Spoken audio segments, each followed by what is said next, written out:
I feel like you don't know until you try. Don't be afraid to make mistakes. Mistakes are how we learn. Hey guys, welcome back to a new episode of The Life of a Makeup Artist. I want to share the power of Instagram with you guys. I feel like, I don't know about you guys, but Instagram is so busy now. I'm like, do we actually still make friends online? But I came across Lindsay and I was cracking up when I tell you, I mean, she did put on her profile that she sometimes pretends to be a comedian. But, you know, I'm just like, listen, so relatable, so talented. I could not celebrate Makeup Artist Month without bringing on my new boo, Lindsay. How are you? I'm doing really well, thank you. How are you? I'm pretty good. This feels so crazy because I watch all your videos. To see you in person, it's like, oh my God. It's always so funny when you see somebody, you're like, I feel like I've known you forever. I know, but it's been a few months. Yeah, right? exactly. Yeah.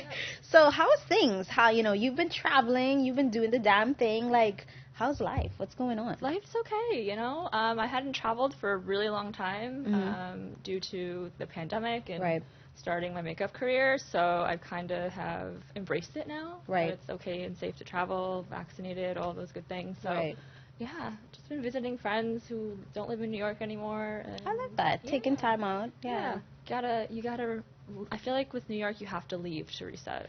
I tell people that all the time. I'm like, you're not gonna love New York if you don't leave. You'll get frustrated. Yep, you do. And then the second you leave, like 2 days later, you're like, oh, I miss it. Right. But I love it. I love that. Okay, so you started to build your career as a makeup artist in 2017. Yes. Which was yesterday. Let's be real. Pretty much. Pretty much yesterday. We lost a year and a half. Right, exactly. But, what led you to this point? Like, I think I want to do this. Yeah, absolutely. So I'll start this with a domestic violence trigger warning for anybody. But I started doing makeup with a really good friend of mine, kind of in 2016, probably more. It was just like a hobby. We had fun together. And then I was dating somebody, again, who was not a nice person. And that's okay, thank you. That's kind of when it really started for me. I was doing makeup on myself. It was super therapeutic. I would do these character makeups. It just kind of made me feel like I was outside of myself. Right. And then in August of 2016 was kind of when I took further steps to remove this person from my life and was going through all the court systems and all of that for 9 months. Yeah, it's incredibly long, terrible process, and I see why women drop charges so often. But I was doing makeup and working full-time, and that was pretty much all I was doing. Right. So then in April of 2017, that was finished. In June of 2017, I turned 30. Oh, wow. Yes. And then 30. Yes, which 30s are amazing. I love them. I mean, here we are. I'm 32. 30 and thriving is a real thing. Yeah. And then in August, almost a year anniversary, my longtime career let me go. Wow. Yes. So I kind of had a midlife crisis, to be honest with you. I was like, what? Whoa, wait, first of all, this is a lot. Like, first of all, you have to be strong to go through that court system, to break, free of, that relationship, and now you get let go. You get laid off. Yeah. Wait, what were you doing? I was actually a retail manager for women's contemporary clothing. So I specialize in customer service, client relationships, pretty much anything to do with people and sales. For the most part, I would hire and train staff and all those things. So which actually helped me a lot, I think, in this career as well. But completely different. It was very corporate. Wow. So everyone had kind of complimented me on my makeup, and I was like, okay, maybe I'm not that bad. So I don't want to go back to corporate. Right. I want to be happy. I don't want to be miserable anymore. I'm going to go for it. And this is pre-pandemic. This is pre-pandemic. Right. This was so no cubicle, no box. Like, you're out. Yeah. Right out the gate, I was like, okay, I got a little unemployment cushion. This is great. Right. And I just spent every, waking moment learning, because I had only done makeup on myself. Right. Had to make sure I could do makeup on everyone. Right. Hygiene, my own brushes. Right. It's a whole thing. And I use my own brushes. I'm blowing on them. I'm like, okay, let me do makeup safely, and let me be able to do makeup on everyone. So I spent a lot of time learning. YouTube's a great source of information. Right. I remember when YouTube was like, oh, you learn stuff on YouTube. Ugh. But now it's like, YouTube is Google. It's the same thing, really, exactly. just in video form. Exactly. And because I didn't have the money to do any classes or anything like that. And I had gotten mixed reviews about makeup schools. So it's like, okay, I'm scared to invest this money. So I'm going to do it myself. And then just started trying to build a portfolio really was what it came down to. Just working with photographers. I had a lot of pushback in the beginning because I had only done makeup on myself. Right. They were like, well, we have to see that you can do makeup on other people. Right. So grabbed a bunch of friends, Listen, where there's a will, there's a way. Exactly. I mean, you have to be super determined and driven, I feel like, in this career. So, it was just a lot of learning. Right. You'd hit like a roadblock or an obstacle, and it's how can I overcome this? What do I need to do? Right. Okay, so now you have had you've worked with Condé Nast, like Wired Mag, like you have all this like accolades under your belt now. Now, and Backstage Fashion Week. Did you like when you started, did you realize like, okay, I think I want to take my career in this direction, or did everything just kind of like happen naturally? Because I know sometimes they could be like, oh, do Broadway, do this, do that. And it's like, you have to know what to say yes and no to. Yes, exactly. And I think that was part of the process. Mm-hmm. You really have to just kind of trust the journey sometimes. I, going into it completely naive, I'm only going to do creative makeup looks. That's what I like to do. I just think a lot of... You will get paid $2. Yes. We can do that for collaboration, and I'm like, which, I mean, there are clients for that, of course, but it is not what you think it's going to be, and my, bread and butter is no makeup for e-commerce, like, all those things, even for private clients, I attract clients who like very natural makeup, so that is, like, what I do for the most part, but, yeah, that was, like, I was really, really determined to be a creative makeup artist, but that's not how it works. I mean, but that's the thing, like, I want you to also celebrate that, because of course we get more money and more, more work when we do clean makeup, but your stuff is amazing. Thank you. Like, the silver, like, we're going to post this on the page, so don't worry about it. We'll pop it into the episode on here as well, but, like... And the thing is that when you start working in editorial and stuff, it's great to know how to do that stuff, because it's such, like, it elevates your work, your portfolio. Thank you. It's really fun. For me, it's fun to figure out how to do those things. It's almost like, I feel like a chemist sometimes, like when I'm mixing things on set. Also, too, when I first started doing makeup on myself, I had, like, one colorful palette. I had the Urban Decay Electric palette, which I still love that palette, and I lost it. Do they still make that? No, they don't. The cobalt blue in that palette to this day is still my favorite blue. Damn. I know. And I was like, okay, what can I do with this today that it's you not didn't do it already? Yeah. I love the one that you did with the black dots. Oh, yes. That was so cool. Thank you. Yeah. I love doing black graphic line work. It's probably my favorite. That's great. Okay, so now quarantine. Yes. So, oh my God, listen. I feel like, I mean, we've spoken about this, but I know that it's been a journey for all of us. Some people, I was like, they were being creative, some people were depressed or whatever, but, we all were going through the motions. Mm-hmm. What was quarantine like for you as an artist? Were you like, fixing your kid, or were you like, just like, you know what, I'm not touching makeup, leave me alone? Yeah, I actually did. I upgraded some things in my kit, but I took a lot of time to finally rest. Mm-hmm. I felt like it was like this guilt-free time where I couldn't work. Right. So I kind of learned to like sit with myself, mm-hmm. and it was actually a lot of like like a healing journey for me again, having gone through all of that trauma, and I hadn't really taken the time to process it. Right. So it was a lot of that for me, and it was a really great time. I ended up moving in with a roommate who's also a creative. She does hair. Oh, that's perfect. Yeah, and we've been friends for a really long time. So it was like. Does she do your hair? She does. So yeah, it was nice. It was a good time for me for growth and just like rest. Right. It was depressing. I feel like we all go through that. Right. That am I ever going to work again? Is this ever going to go away? Right. What's happening? That was my thought. I was like, okay, being a makeup artist is over. Yeah. We're in people's face, and then they keep coming out with these lists. Yeah. Top most dangerous, like, careers. And it was like, makeup artist was on the list. I think was it London that had that terrible campaign? No. That had, like, about creatives or something like that? It was something about, can't remember now. But I remember someone posted it, like the government posted these things about, like, are you safe in your career type of situation. Yeah, what the hell? That's so fucked up. Oh no. What the hell? Because I know, like, a lot of people were doing the threaded shoots, like Zoom digital shoots. Yeah.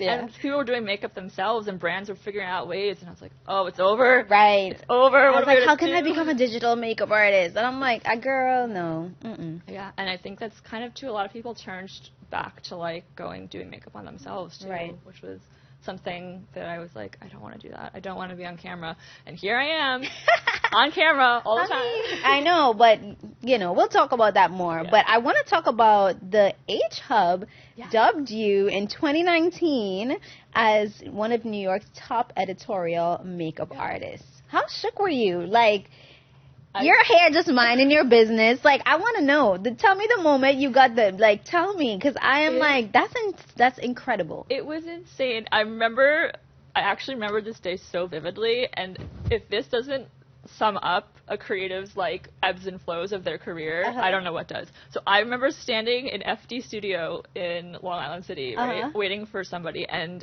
I just, like, the complete and utter, like, depression of, like, my career's going nowhere. I've been doing all this work. Nothing's going to happen. Standing in the studio by myself. The world is just still. The world is still. I get this message from the H Hub on Instagram, and it's like just like a smiley face and a link, and I open it, and I just start sobbing.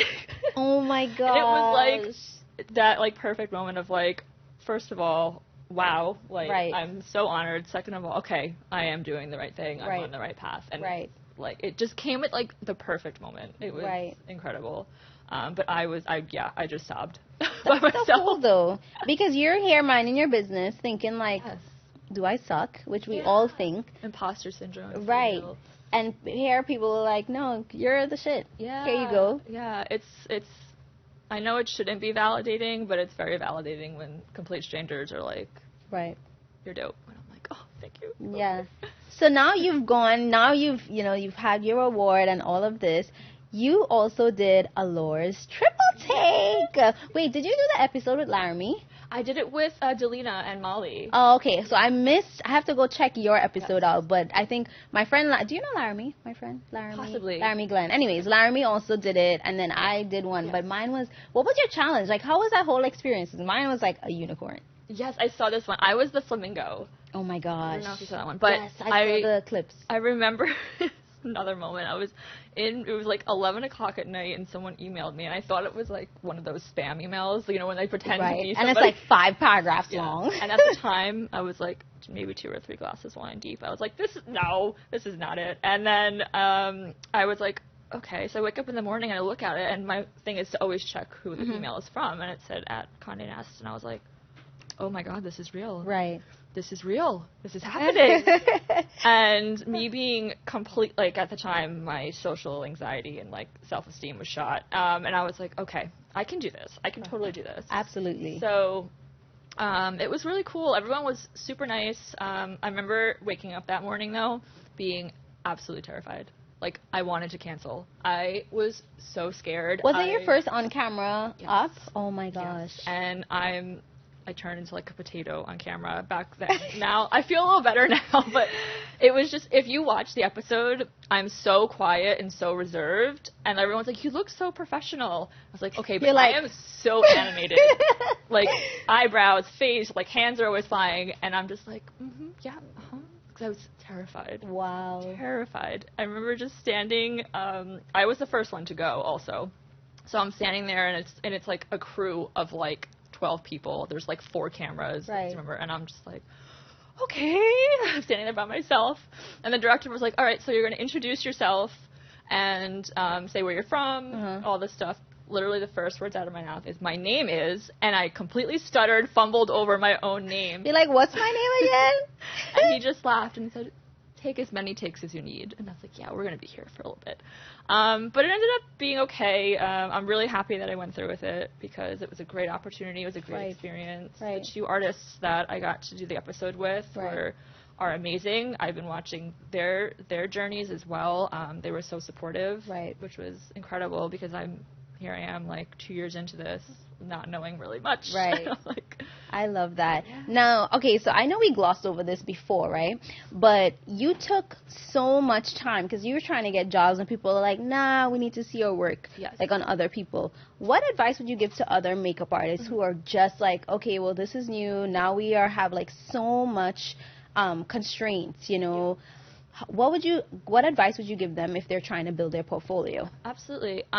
So for me now, if I had, knowing all the things that I know now, definitely look, when you're first starting, just shoot with photographers just to get experience. Once you feel comfortable understanding like how much makeup to apply and all those things, definitely look for people who have a career path in this industry. Right. I find that, like, I don't want to say wasting time with people who are just in it for the hobby. Right.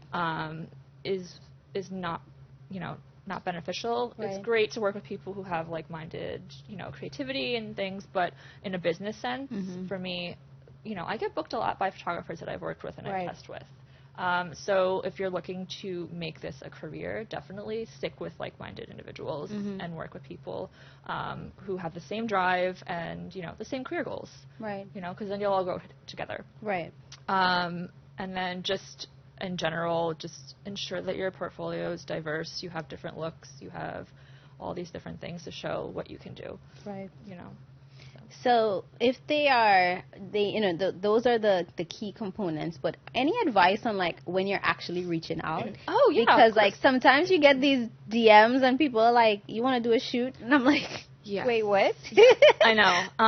I think it depends, but I personally like emails. Yes. DMs unless we've already worked together a few times, I don't mind. But just because DMs get lost. Exactly. So easily. And sometimes people are trying to book you in DMs. I'm like, I know. And sometimes people's Instagram names are not their names, and then I forget what their Instagram name is, and I have to find the conversation. I just also, too, a little bit old school in the sense of, like, I think email is more professional. Same.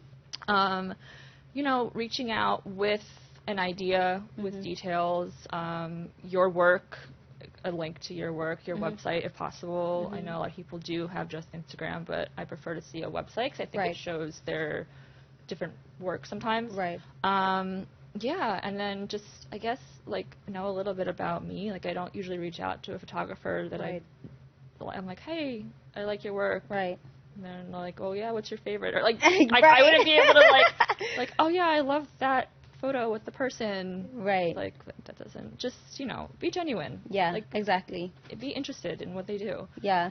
And I would say even if you don't have a portfolio, you can put up a coming soon with one image. Yeah, exactly. Just so, like, there's something there. There's something. People just need to see that, you do makeup. Right. Yeah. I love that. Yeah. Now, okay, so red flags have been having their moment. I mean, it's like laugh or cry, you know what I mean? Because it's funny and relatable, but then it's like, this shit is real, you know what I mean? So red flags have been having, their moment. And I want to know, what are some red flags that makeup artists need to look out for? Oh, gosh. I mean, there's a long list. Maybe a few. I know we've spoken about this before, but paying to work, to do, like... Where's my water? Yes. I know, like, people, it's one of those, another scheme. It's just, don't pay to work. I feel like that is just completely counterproductive. A lot of the times, the opportunities are not there at all. And you're working. Why are you paying to do that? Right. So actually did an episode on that. So if you guys missed it, I was so heated. Yep. People were charging makeup artists to be part of Fashion Week. Make it make sense to me. Yes, and that happens too with models and all those things. Like you had mentioned, there's a difference between paying to have a class and to be taught and have experience, but to actually work for something, like, just please never pay for it. Right. Or if you want to pay for something, like, reach out to another artist who teaches. Right. You know, or, like, go to a master class, pay for a master class. Right. But just please don't pay to work. Right. Other red flags, I feel like, are just very vague. We mentioned very vague messages, especially from brands. I feel like that is a red flag. Because a lot of the time, which I've learned the hard way, is you get there and it's a lot more work than you anticipated. You're the makeup, hair, nails. Yes. And they're like, "Oh no, you didn't see that in the email." Yeah. No, I didn't. The email was 2 sentences. Yes, exactly. So that, or I've done like independent films, like, oh, we have like 6 extras. Can you? I'm like, wow. What? No, I can't. Because they always think it's, they just need a little touch up. Yes, and it's happened recently too, and some people just don't genuinely understand that it costs. They don't get it, but you definitely. I think at this point, if you work in the industry, you get it. It's just you're trying to be cheap. Yeah, that also too. Yeah. So. What about red flags? You know, because you're, whatever city you live in, whatever country, you're working with a lot of different people, and that can be a safety issue sometimes. Is there anything that you should look out for, especially if we're working with photographers? Yeah. Like we're women also, like, and it doesn't matter who, whatever your gender is, but you have to be super careful. Yes. So I like FBI research anybody new that I work with, especially if there is no mutuals on Instagram. That's the first thing I checked. Right. Do you have mutual follows on Instagram? Right. If there's nobody, I'm kind of like, this is a red flag to me, especially in New York. I feel like New York's huge, but New York's also this big. Right. So just definitely check that. All the time, I have people reach out and say, like, oh, I see that you worked with so-and-so. Like, how was the experience? Right. I'm not scared to be like, it was creepy. Don't do it. Yeah, and we need that. We need that transparency, because sometimes people are like, well, no, when it comes to safety. There have also been times that I've done tests with models who are with photographers, and I'll just hang around, and just because you never know. Right. I don't like to just leave models alone with, especially if they haven't worked together before. So I'll be like, I'll just stick around for touch-up. It's fine. So, just kind of looking out for each other. Looking out. I love that. Check emails, websites, just check everything. Yeah. Social media is a great place for that. If you can't find information, there's probably a reason. Exactly. Yeah. Some like dodgy location you gotta go to. Yes. Yikes. Yeah. Now, I want to talk rates. Yes. There's so much conversation on the internet. Yes. Do you remember when that little, I can't remember who it was, but somebody came up with this thing where it's like, you can't be charging more than $150. I was like, oh yeah, girl. I mean, but that's the thing, right? The conversation that I've had with many of my makeup artist friends is that everybody is in different states, different levels of their career. So you can't just be like, well, you shouldn't charge this because you're going to mess with the entire industry. But there's levels to it. There is, yes. And I think that for me, when I talk about messing up the industry, I think more of like brand work, company work. Private clients, I'm very flexible with a lot of the time. Like, I do have, like, a limit as to, like, I'm sorry, I can't do that. But, if someone's reaching out to me, likes my work, and is genuinely, like, I just can't afford that. Right. What can you, like, I'll work with you. Right. Especially other artists, like, you have models who are reaching out to me, or musicians, and I get it. Like, I can't afford to book me. Right. Like, it's a luxury. She was like, I'm expensive. Let's be honest. New York is expensive, okay? But it's like, I get it, and I'll work with them. Brands are out here trying, like, you're making money off of our work. Right. I'm not budging for brands. Right. And they're the ones that I have the biggest problem with trying to undercharge. Right. And that is where I think, the undercutting comes into play and is what's ruining the industry. Right. I mean, even over the pandemic, I spoke about this before, I've seen people lower their rates or lower what they're offering artists because it's a pandemic. Excuse me? If anything, people are home buying your stuff more. Exactly. I get it, like we talked to a lot of brand founders, but at the end of the day, like you said, the usage is crazy. Yeah. This is an ad. This is on a gondola. This is like, all these things. But I'm curious, like when you first got in the industry, 2017, like, you fresh. Like, how did you go about even figuring out your rates? Did you just research it online? Did you ask around? I asked. I know it is a taboo subject, but luckily I had a lot of friends in my life and who were kind of in the industry, and I still to this day, I ask my network of makeup artist friends, I'm like, what would you charge for this? Right. Like, what do you think? You have to have your, like, crew. It doesn't have to be every single person, but you have to have these people who you're like, you know, when you get that email, you're like, shit, I don't know what to charge for this. And you have your friend, you could, like, that's always been a savior for me. Yes, exactly. And I think that that's a big thing that I've learned, too, in the past year, especially of being on, I also think we met on Clubhouse a little bit, too. Yes. So being on Clubhouse was kind of really, for me, it was a lot in the beginning, but I met a lot of other makeup artists, and I realized we're all looking for the same community. Right. And when I went into this industry, I was kind of told it's very cutthroat. There's a lot of gatekeeping and watch your back. I'm like, oh gosh. Right, like. But it's actually, for me, it's been pretty welcoming. There's always going to be one or two people who ruin the reputation, but yeah, exactly. Like, we all know who those people are. Right, right. So it's like. And also, who cares? Who cares? Like, go ahead. Do your thing, girl. Keep your knowledge to yourself. Right. I'll gladly tell somebody else because they're going to do it differently. So I love that. Yeah. So now you have, so what I love about you is, like, you have fun with your platform. Mm-hmm. And I think that, you know, like you mentioned earlier, being in front of the camera was like, no, you know, but now I'm like, I'll be like binge watching all your reels, like cracking up, like with my popcorn in my bed.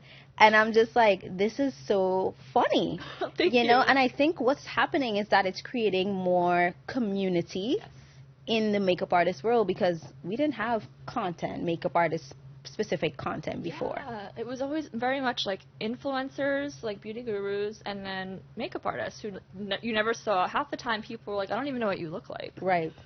So for me, I feel like I was so hesitant towards it for the longest time, and I would put my foot in my mouth because now I'm all over it. But it's like, you know, it's fun, and I feel like it's relatable. Right.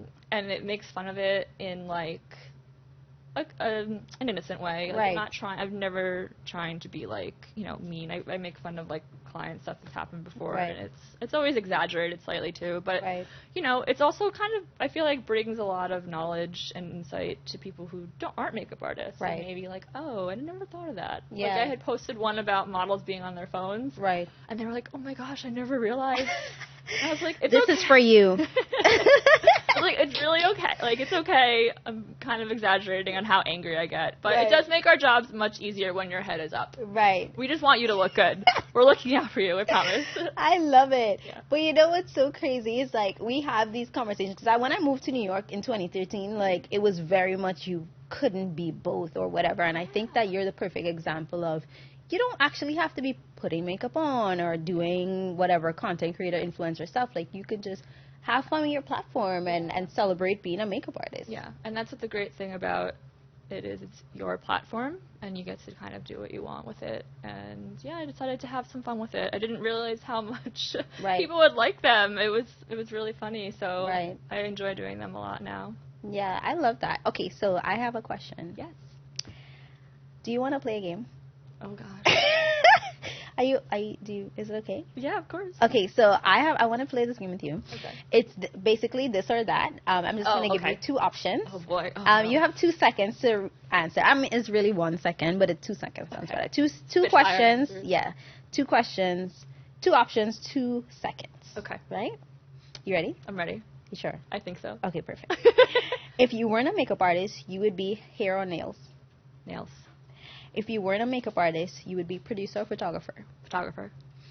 Worst product you've ever used? Oh, that's a hard one. Oh no. I don't know. Okay, skip. Oh, I don't know. Best thing in your kit right now? Loving my Cinema Secrets foundation, honestly. Really? Yeah. Never tried it. I love it. Yeah. I need to check it out. Yeah. So it needs to expand on the range. It's good for like the middle. The middle. Yeah. Cinema Secrets. Do you hear? Okay. Someone who inspires you. Everybody, I feel like. But I think Alex Box was the first makeup artist that really, like, set me into, I wanted to create makeup. She's incredible. Yeah. A makeup artist we should all show some love to. Oh my gosh. My friend Caitlin. She just recently went back to freelance. She's working for a brand. Caitlin Wyman. She is out in LA. I love her. She was my support system when I first started makeup. Oh my gosh. We love Caitlin. Okay, what's her handle? It's Caitlin C. Wyman, Caitlin CWYMAN. Perfect. We're gonna pop that in. Okay, so if work was not an issue, right? Would you do no internet for 30 days? Okay. Or no water for 30 days? No internet. Yeah. No excuse to turn off. Okay. Perfect. I love that. Yes. Well, oh my gosh, Caitlin. Now I'll call you Caitlin. Caitlin is in the room. Oh my gosh, I'm so sorry. Caitlin is on my mind. You see? But Lindsay, you are incredible. Thank you. I had such a great time. What's one thing that you want to leave, just from makeup artists? Maybe they're trying to figure things out. Maybe they might want to start creating some fun like they are feeling like I don't know what I'm doing. Yeah. What advice would you give them? Just for the content, just do it. I feel like you don't know until you try. Don't be afraid to make mistakes. Mistakes are how we learn. Right. I posted something last night about failure. Failure is just, it's nothing. It's just a different outcome. It's not end all be all. And don't take failure personally. It's how we grow. It's how we learn. And have a support system. Reach out to me. Reach out to anybody who's a makeup artist. I'm happy to talk to anybody about anything, give my advice. If I don't know something, I will tell you I don't know. Right. So, but definitely build a community and a group of people that were there for you. It makes it a lot easier. I love that. Now, you have shared so generously with us. Can you please share with everyone your Instagram? Like, how can we find you so we can go stalk all your videos? So my Instagram is just my name. It's Lindsay Kastuk. I'm sure it'll be somewhere, but it's LINDSAY. And yeah, that's pretty much my main platform is my Instagram. So you can find me there, which links to my website for more of my professional work and portfolio. Oh my gosh. Thank you so much. Thank you for having me. This is great. Oh my gosh, absolutely. Now you guys know we are celebrating Makeup Artist Month. We are in week 3 and we have a really fun giveaway with Tower 28. Thank you so much, Amy and Heloise. But I'm really, really excited because makeup artist, did you even know Makeup Artist Day was a thing? No, but I love this. I knew Lipstick Day was a thing. Oh yeah. Makeup Artist Day, we get a day. Yeah, Makeup Artist Day was on the 4th of November, but of course I'm extra, so I had to make it into a whole month because we deserve that. We do deserve it. Like, we need to be celebrated. So we're going to celebrate Lindsay not only just this month, but all the time. Go follow her, and we will catch you on the next episode. Bye, guys. Bye. Thank you. That was so much fun. Thank you. Thank you. Oh, that was great. I love those questions.